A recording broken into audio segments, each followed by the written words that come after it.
ایک طاقتور ذہنیت، عقلی رجائیت اور ہمارے پاس علم بنانے کے لیے ایک ٹول کٹ ہے، فلسفے کی اچھی وضاحتوں کی تلاش۔ لیکن اس سے ایک بہت ہی بنیادی سوال پیدا ہوتا ہے، ہم جس حقیقت کو سمجھنے کی کوشش کر رہے ہیں اس کی نوعیت کیا ہے؟ بالکل۔ کیا یہ ایک سادہ واحد کائنات ہے؟ ڈوئچ کہتے ہیں کہ علم کی نوعیت کو صحیح معنوں میں سمجھنے کے لیے ہمیں اس حقیقت کا سامنا کرنا پڑے گا جو ہماری بہترین سائنس ہمیں دکھا رہی ہے، اور یہ ہمیں منطقی طور پر ملٹی ورس کی طرف لے جاتا ہے۔ اور یہ وہ مقام ہے جہاں سے گفتگو واقعی ذہن گھما دینے والی ہو جاتی ہے۔ میں تو تیار ہوں۔ ملٹی ورس کا نظریہ، جیسا کہ کتاب میں پیش کیا گیا ہے، کوئی سائنس فکشن کا تصور نہیں ہے، یہ کوئی خیالی پلاؤ نہیں ہے۔ لیکن لگتا تو ویسا ہی ہے۔ جی، لگتا ضرور ہے، لیکن یہ کوانٹم مکینکس جو ہماری سب سے کامیاب سائنسی تھیوری ہے کا ایک منطقی نتیجہ ہے۔ یہ نظریہ کہتا ہے کہ جسے ہم اپنی کائنات سمجھتے ہیں وہ دراصل لاتعداد متوازی کائناتوں میں سے صرف ایک ہے۔ ایک منٹ رکیں۔ متوازی کائناتیں، یہ کیسے سائنس ہو سکتی ہے؟ میرا مطلب ہے، کیا اس کا کوئی ثبوت ہے؟ یہ تو ناممکن لگتا ہے کہ دوسری کائناتوں میں موجود چیزیں ہماری کائنات پر اثر انداز ہوں۔ یہی تو سب سے حیران کن حصہ ہے، اور ڈوئچ کے مطابق اس کا ثبوت تجربات سے ملتا ہے۔ اچھا۔ سب سے مشہور تجربہ ڈبل سلٹ ایکسپیریمنٹ ہے۔ اس کی سادہ ترین تشریح یہ ہے، جب آپ روشنی کے ایک ذرے یعنی فوٹون کو دو سوراخوں والی اسکرین پر فائر کرتے ہیں جی۔ تو وہ ایسا برتاؤ کرتا ہے جیسے وہ ایک ہی وقت میں دونوں سوراخوں سے گزرا ہو اور خود اپنے آپ سے ٹکرایا ہو۔ یہ کیسے ممکن ہے؟ ایک ذرہ ایک وقت میں دو جگہ کیسے ہو سکتا ہے؟ یہ ممکن نہیں ہے، اور ملٹی ورس کی وضاحت یہی کہتی ہے۔ وہ یہ نہیں کہتی کہ ذرہ دو جگہوں پر ہے، وہ کہتی ہے کہ ہماری کائنات میں موجود فوٹون پر دوسری متوازی کائناتوں میں موجود اس کے ہمزاد فوٹونز جو تھوڑے مختلف راستے اختیار کر رہے ہیں، لطیف طور پر اثر انداز ہو رہے ہیں۔ تو ہم ان دوسری کائناتوں کو دیکھ نہیں سکتے، لیکن ہم ان کے قدموں کے نشان یعنی ان کا اثر اپنی کائنات کے ذرات کے رویے پر دیکھ سکتے ہیں۔ ڈوئچ کہتے ہیں کہ یہ براہ راست طبی ثبوت ہے۔ ایمانداری سے کہوں تو یہ سمجھنا بہت مشکل ہے۔ تو آپ کہہ رہے ہیں کہ میرے اس ورژن کے علاوہ جو ابھی یہاں آپ سے بات کر رہی ہے، ایک اور ورژن کسی دوسری کائنات میں موجود ہے جس نے آج یہ گفتگو نہ کرنے کا فیصلہ کیا؟ جی۔ اور وہ حقیقت بھی اتنی ہی اصلی ہے جتنی یہ؟ اتنی ہی اصلی ہے۔ ہر بار جب کوئی کوانٹم واقعہ ہوتا ہے، کائنات شاخوں میں تقسیم ہو جاتی ہے۔ ایک کائنات میں ایک نتیجہ نکلتا ہے اور دوسری میں دوسرا۔ تو ہاں، ایک ایسی کائنات موجود ہے جہاں آپ نے آج صبح ناشتے میں کچھ اور کھایا تھا، اور ایک ایسی بھی جہاں ڈائنوسور کبھی ختم ہی نہیں ہوئے۔ یہ تو بہت زیادہ ہے۔ اگر ہر ممکن نتیجہ کسی نہ کسی کائنات میں ہو رہا ہے تو کیا اس کا مطلب یہ ہے کہ ہمارے فیصلوں کی کوئی اہمیت نہیں؟ اگر میں کوئی اچھا کام کرتی ہوں تو کسی دوسری کائنات میں میری ہمزاد برا کام کر رہی ہے، تو کیا فرق پڑتا ہے؟ یہ ایک بہت عام اور منطقی سوال ہے، لیکن یہ ایک غلط فہمی پر مبنی ہے۔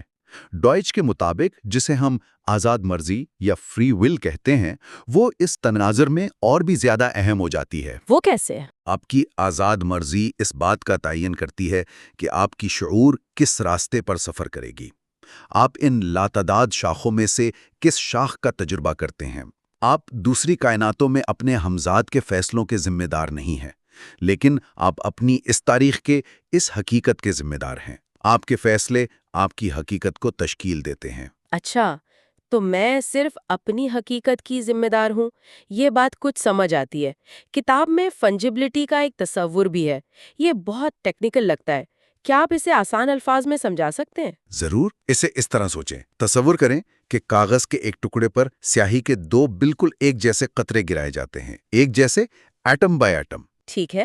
ہماری کائنات میں قطرہ گرتا ہے اور ایک مخصوص چھینٹے کا نمونہ بناتا ہے۔ اب ملٹی ورس کے تناظر میں فنجبلٹی یہ کہتی ہے کہ ایک دوسری کائنات میں ایک بالکل ویسا ہی قطرہ بالکل انہی ابتدائی حالات میں ایک مختلف چھینٹے کا نمونہ بنائے گا۔ لیکن کیوں؟ اگر سب کچھ ایک جیسا تھا تو؟ کیونکہ وہ مختلف کائناتوں میں ہیں۔ وہ شروع میں فنجبل تھے، یعنی قابل تبادلہ، لیکن ان کی تاریخ ایک جیسی نہیں رہی۔ دوسری کائناتوں میں موجود ذرات کے لطیف اثرات نے نتیجہ بدل دیا۔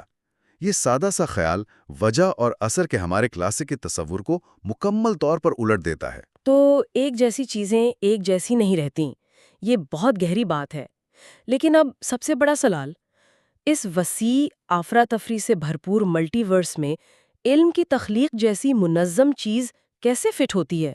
یہی ان تمام خیالات کا کلیدی ربط ہے، یہی وہ نقطہ ہے جہاں سب کچھ آپس میں جڑ جاتا ہے۔ ڈوئچ کہتے ہیں کہ علم کی تخلیق معلومات کے بہاؤ کا ایک منفرد چینل ہے۔ اس کا کیا مطلب ہے؟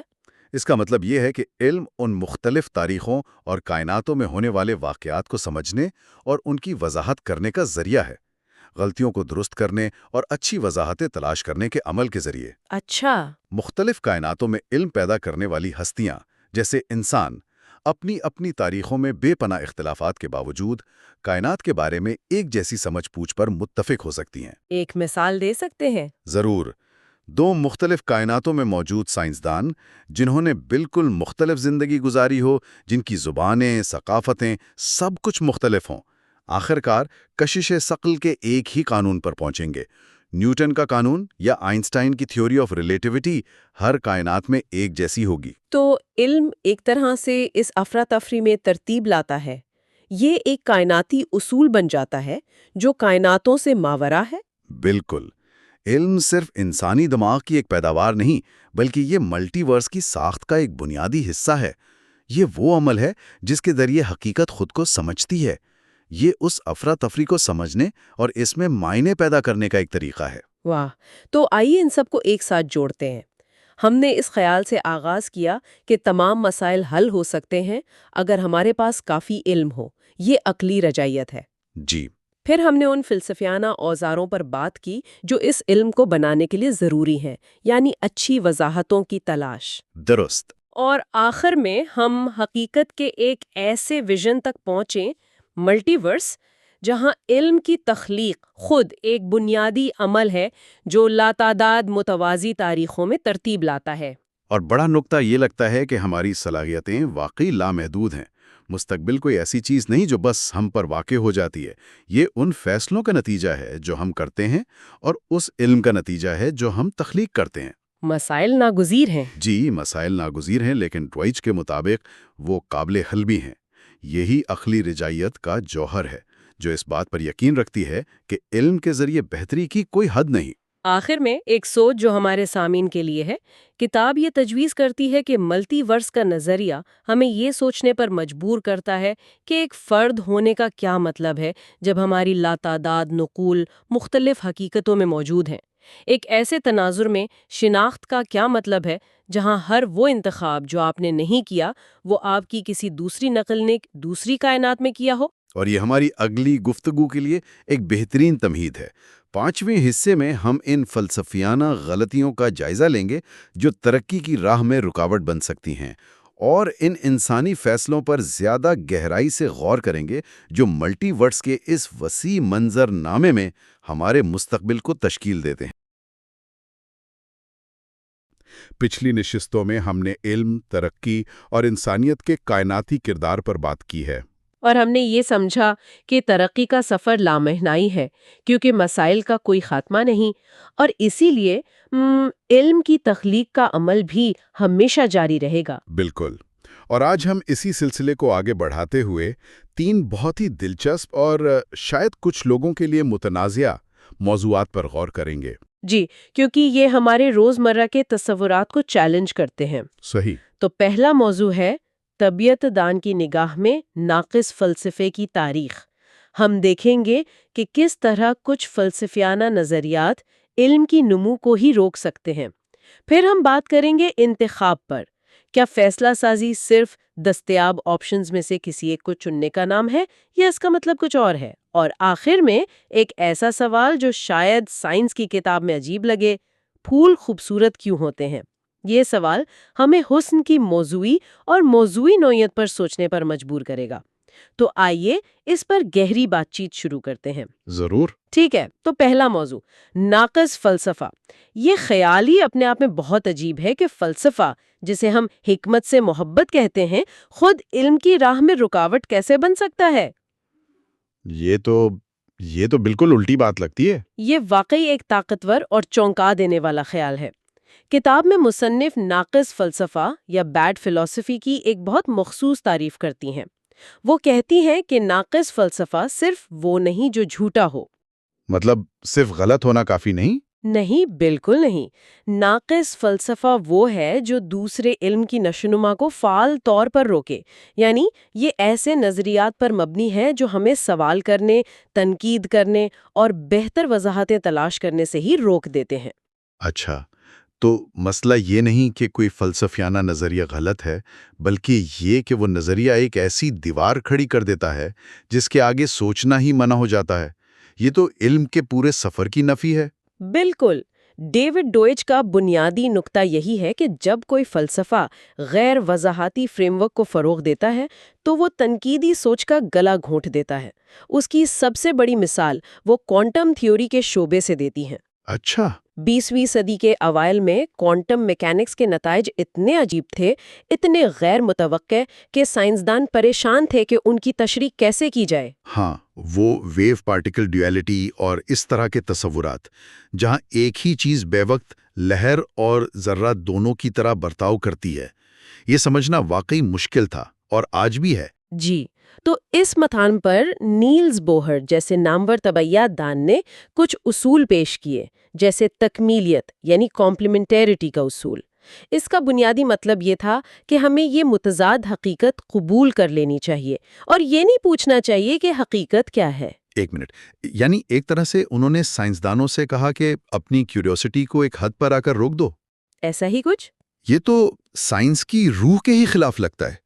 بس حساب لگاؤ اور خاموش رہو والا رویہ. بالکل یہی، اور اسی لیے ڈیوڈ ڈوئچ اسے ناقص فلسفہ کہتی ہیں. یہ ایک ایسا اصول تھا جس نے سوال پوچھنے پر ہی پابندی لگا دی. بوہر کا یہ نظریہ، جسے کوپن ہیگن تشریح کہا جاتا ہے، سائنسدانوں کی کئی نسلوں کو کوانٹم تھیوری کے اندر موجود گہرے تضادات پر تنقیدی نظر ڈالنے سے روکتا رہا. تو اس نے ایک طرح کا فکری پاتل پیدا کر دیا. جی بالکل، اور سائنسدانوں کو صرف مشاہدات اور پیشین گوئیوں پر توجہ مرکوز رکھنے کی ترغیب دی. گہری وضاحتوں کی تلاش کو غیر سائنسی قرار دے دیا گیا. یہ فلسفے کا کام ہے، ہمارا نہیں. کتاب میں منطقی اثباتیت یعنی لاجیکل پازیٹیوزم کا بھی ذکر ہے. اس نے کیسے ترقی کو روکا؟ منطقی اثباتیت کا بنیادی خیال یہ تھا کہ کوئی بھی بیان جو براہ راست تجربہ یا مشاہدے سے ثابت نہ کیا جا سکے وہ بے معنی ہے. یہ سننے میں تو بہت سائنسی لگتا ہے نا، کہ صرف ثبوت پر بات کرو. لگتا ہے، لیکن اس کے نتائج بہت خطرناک تھے. اس فلسفے کے مطابق ایٹم کے مرکزے، ستاروں کے اندرونی حصے یا بلیک ہولز کے بارے میں بات کرنا بے معنی تھا، کیونکہ ہم انہیں براہ راست دیکھ نہیں سکتے تھے. کیا مطلب؟ تو اس حساب سے تو ہم بلیک ہول کے بارے میں بات ہی نہیں کر سکتے تھے. یہ تو سائنس کا دائرہ بہت ہی تنگ کر دیتا ہے. یہ کائنات کی گہرائی کو سمجھنے کی کوشش پر ایک بہت بڑا حملہ تھا. آپ نے بالکل صحیح پکڑا ہے. اسی طرح نفسیات میں رویہ پرستی یعنی بیہیویئرزم کی مثال ہے. اس نے کئی دہائیوں تک نفسیات پر غلبہ رکھا. اس کا اصرار تھا کہ ہمیں صرف قابل مشاہدہ رویوں کا مطالعہ کرنا چاہیے اور ذہنی حالتوں جیسے کہ خیالات، احساسات یا ارادوں کو مسترد کر دینا چاہیے. بالکل. ان کے نزدیک انسانی ذہن ایک بلیک باکس تھا جس کا مطالعہ سائنس کر ہی نہیں سکتی. وہ کہتے تھے کہ بس یہ دیکھو کہ ان پٹ کیا ہے اور آؤٹ پٹ کیا ہے، اندر کیا ہو رہا ہے یہ جاننا ناممکن ہے. یعنی رویہ پرستی نے نفسیات کو ایک طرح سے بے جان بنا دیا تھا. وہ کہتے تھے کہ ہمیں صرف یہ دیکھنا چاہیے کہ انسان کیا کرتا ہے، لیکن یہ نہیں پوچھنا چاہیے کہ وہ کیا سوچتا یا محسوس کرتا ہے. بالکل. اور اس کی وجہ سے دہائیوں تک ہم خوشی، غم، محبت اور تخلیقی سوچ جیسے موضوعات کو سائنسی طور پر سمجھنے سے قاصر رہے. یہ سب ناقص فلسفے کی مثالیں ہیں جو وضاحتوں کی تلاش کو روکتی ہیں. تو پھر اس کا علاج کیا ہے؟ اس ناقص فلسفے کا مقابلہ کیسے کیا جائے؟ کتاب کے مطابق اس کا واحد علاج خود ترقی ہے. جب ہم ایک بہتر وضاحت پیش کرتے ہیں، جیسے کوانٹم کمپیوٹنگ نے ہمیں کوانٹم تھیوری کو گہرائی میں سمجھنے پر مجبور کیا، تو ناقص فلسفہ خود بخود کمزور پڑ جاتا ہے. اچھا، تو نئی اور بہتر وضاحتیں ہی پرانے ناقص نظریات کو ختم کرتی ہیں. جی ہاں. تو ناقص فلسفہ اچھی وضاحتوں کو پیدا ہونے سے روکتا ہے. یہ ایک طرح کا فکری لاک ڈاؤن ہے. لیکن اگر ہم اس لاک ڈاؤن سے نکلنا چاہتے ہیں تو ہمیں نئے راستے بنانے ہوں گے. اور یہیں سے ہمارا اگلا موضوع انتخاب شروع ہوتا ہے. کیا انتخاب صرف